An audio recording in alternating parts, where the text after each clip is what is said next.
Mari kita tundukkan kepala, kita berdoa. Terima kasih dan syukur kami naikkan kepadamu kalau siang hari ini kembali kami boleh merenungkan firman-Mu. Dan biarlah Roh Kudus sedia menolong kami sehingga kami boleh mengerti dan kami boleh menikmati akan firman Tuhan yang kami renungkan. Dan apapun yang kami renungkan, biarlah itu menjadi alasan di dalam hidup kami untuk tetap berharap dan bersandar kepadamu.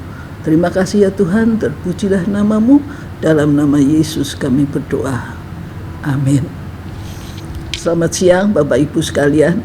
Hari ini kita akan membahas mengenai kekhawatiran. Itu di dalam ayat Mazmur 55 ayat 23. Di situ dikatakan, serahkanlah khawatirmu kepada Tuhan, maka Ia akan memelihara engkau. Tidak untuk selama-lamanya dibiarkannya orang benar itu goyah. Hari-hari ini banyak sekali yang membuat hati kita menjadi khawatir. Sekeliling kita harga-harga barang-barang semua naik, semuanya menjadi mahal, dan kejahatan juga makin meningkat, sehingga hati dan iman kita seringkali goyah. Tapi firman Tuhan meneguhkan kita dengan janji pemeliharaan Tuhan. Tidak selama-lamanya orang benar itu goyah. Itu artinya apa? Artinya kita tidak boleh dikuasai atau dikendalikan oleh kekhawatiran. Itu kita harus menguasai dan mengendalikan kekhawatiran yang ada di dalam diri kita. Tuhan sangat peduli pada diri kita. Ia pasti dapat memelihara kita melewati masa-masa sulit ini. Hanya tugas kita adalah menyerahkan khawatir itu kepadanya. Mengapa? Karena Tuhan mampu menolong orang-orang yang sedang mengalami kekhawatiran. Khawatir diizinkan Tuhan menimpa kita, agar apa yang kita alami itu membuat kita bergantung sepenuh kepadanya, agar kita tetap berseru dan mohon kekuatan dan ketabahan daripadanya untuk mengatasi dan mengendalikan kekhawatiran yang ada di dalam diri kita. Contoh tokoh Alkitab yang kita dapat panuti adalah seorang wanita Moab, yaitu Ruth. Dia adalah wanita Moab yang mengalami depresi, putus asa. Kenapa? Karena suaminya meninggal. Di dalam Rut 1 ayat 5. Secara ekonomi yang menjadi tulang punggung keluarga telah tiada. Dia menghadapi satu kesulitan. Kedua, mertuanya, ibu mertuanya mau pulang ke negerinya dan meninggalkan Moab, tanah kelahiran daripada Rut ini. Bayangkan kalau kita seorang wanita, seorang janda tanpa suami harus meninggalkan tanah kelahirannya dan berjalan dengan wanita tua. Keadaan yang sangat menakutkan yang harus dihadapinya.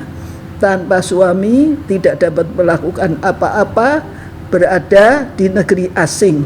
Apa yang bisa dia lakukan kecuali menangis dan meratap.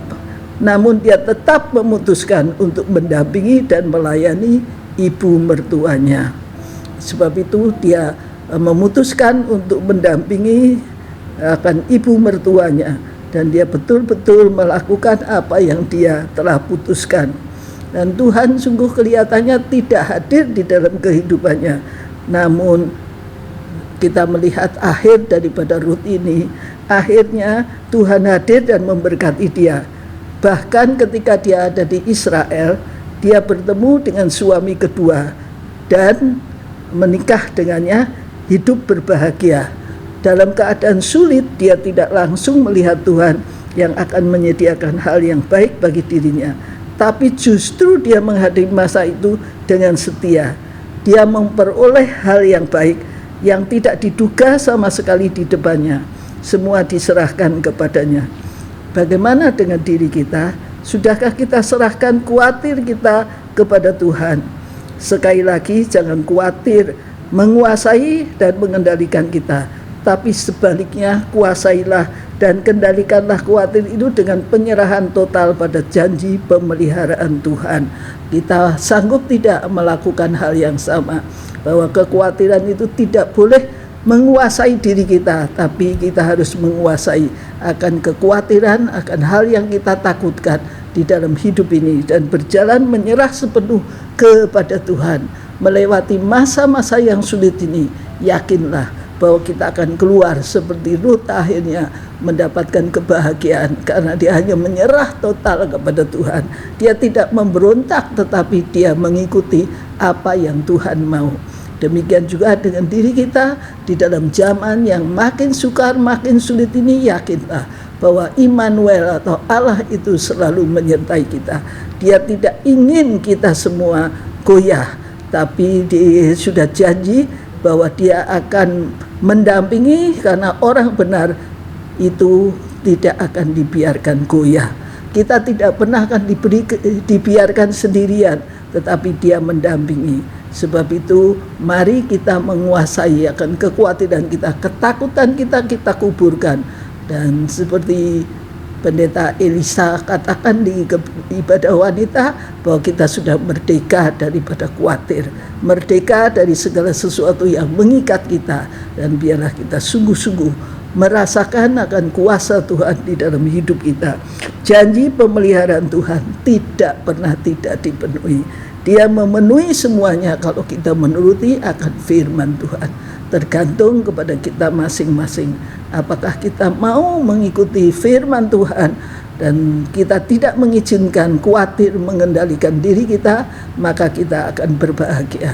Karena kita yakin kita akan merasakan penyertaan Tuhan, pemeliharaan Tuhan di dalam hidup ini. Tuhan akan memberkati kita. Amin. Mari kita berdoa. Terima kasih dan syukur untuk janji-Mu ya Tuhan. Walaupun keadaan makin sulit dan sukar, makin banyak tantangan di dalam hidup ini, namun ajar kepada kami untuk mengikat dan mengendalikan akan perasaan khawatir itu, karena Engkau yang akan memeliharakan kami. Engkau sanggup mengeluarkan kami dari kesukaran dan kesulitan itu. Dan kalau kami menyerah sepenuh, kami yakin Engkau akan memeliharakan kami melewati semua tantangan-tantangan yang ada, melewati segala kesukaran dan kesulitan hidup yang kami hadapi sekarang ini. Terima kasih ya Tuhan untuk janji-Mu, dan biarlah itu digenapkan di dalam hidup kami. Kami sungguh-sungguh meyakini akan pemeliharaan Tuhan. Terima kasih ya Tuhan, ajar kami tetap teguh, tetap tidak goyah, karena Engkau yang mendampingi kami. Terima kasih ya Tuhan, terpujilah nama-Mu. Dalam nama Yesus kami berdoa. Amin.